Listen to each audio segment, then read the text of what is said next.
Okay, so good day everyone, especially to our instructor, Ma'am Dalantay. So again, I am Samraida Muhammad.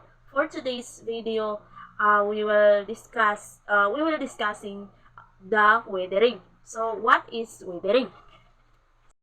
The earth is constantly changing or altered physically as we have observed. So the change is driven by different forces of nature create new landform. So one of these forces is weathering. So let's talk about the weathering. So what is weathering?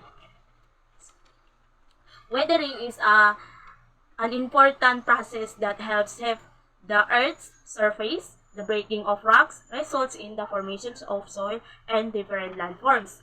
So, this is also the reason why we have amazing rocks formation. So, when we say weathering, isang mahalagang proseso na makakatulong sa paghubog ng daigdig. Ang pagbasag ng mga bato ay nagre-resulta sa pagbuo ng lupa at iba't ibang anyong lupa. So, ito rin ang dahilan kung bakit mayroon tayong kamangha-manghang rocks formation. So, ang weathering is either be mechanical or chemical. So, mechanical weathering is a physical wearing away of rocks without any change in their chemical nature, while chemical weathering involves change in the composition of rocks that allows them to break down into pieces. So, mechanical process, meaning to say, it break down rocks without changing composition, only the size, form, or shape of the rocks are changed by mechanical weathering. Although sabihin natin na may pagbabago kay mechanical weathering, pero ang nagbabago lamang po rito ay ang kanyang size, form, or yung mismong shape. So, compare po natin si mechanical kay chemical is una, ang kanya pong similarities is parehas po sila na nagbe-break or nagba-break ang kanilang rocks into smaller pieces. Pero ang kanila naman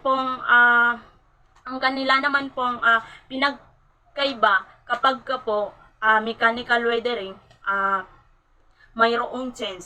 Pero ang nagbabago lamang po rito ay is yung kanyang shape o kaya yung size niya. So, yun po ay mechanical weathering. So, pero dito kay chemical weathering, nagbabago yung mismong composition ng kanyang bato. So, that is chemical weathering. So, next is agents of weathering. So, the first one is water. So, water can break rocks in different ways. The strong waves that seep into the cracks of rocks can make them break. When it gets colder, this water can expand and turn into ice, which can trigger rocks into break as well. So, ang water daw ay isang dahilan ng weathering.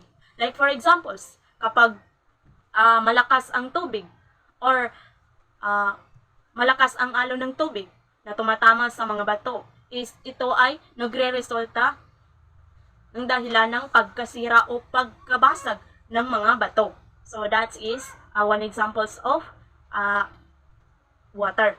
So the second one, agents of weathering, is wind. So wind is another agent of weathering that causes beautiful formations like the Mahayo Arc in Sabdang Island, Batanes, Philippines. As the wind blows, it carries sand or small rocks particles that scratch the rock's surface. This brings about mechanical weathering, which can also result to different rocks formations. So, another agents of weathering na nagre-resulta na magandang formation is a wind, like the Mahayo Arc, na matatagpuan sa Sabdang Island, sa Batanes, dito sa Pilipinas. So habang hinihipan ng hangin, nagdadala ito ng buhangin o maliliit na bahagi ng bato na kumikiskis sa ibabaw ng iba pang mga bato. Maaari itong magdala ng mechanical weathering because of the changing composition of the forms. So, the third one is temperature. When we say temperature, is when rocks are exposed to varying temperatures. It expands. If rocks are exposed to low temperature, it contracts.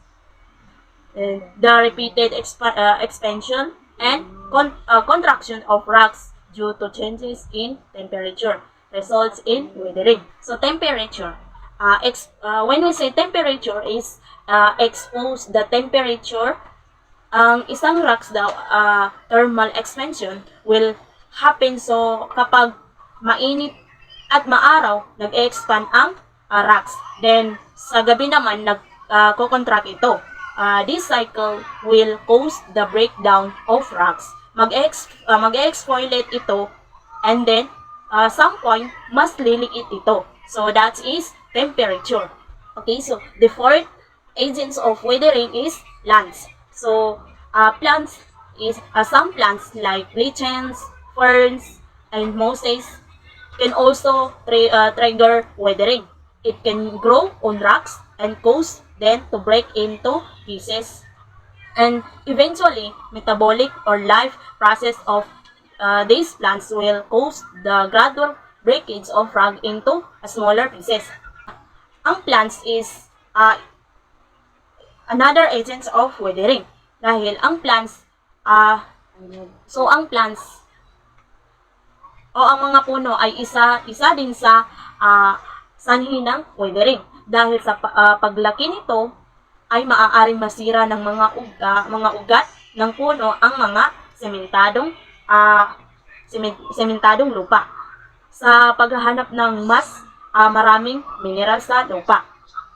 So, like for examples, yan sa yung nabanggit dito, like lichens, ferns, and mosses. So, lahat ng yan is nakakasira din sa,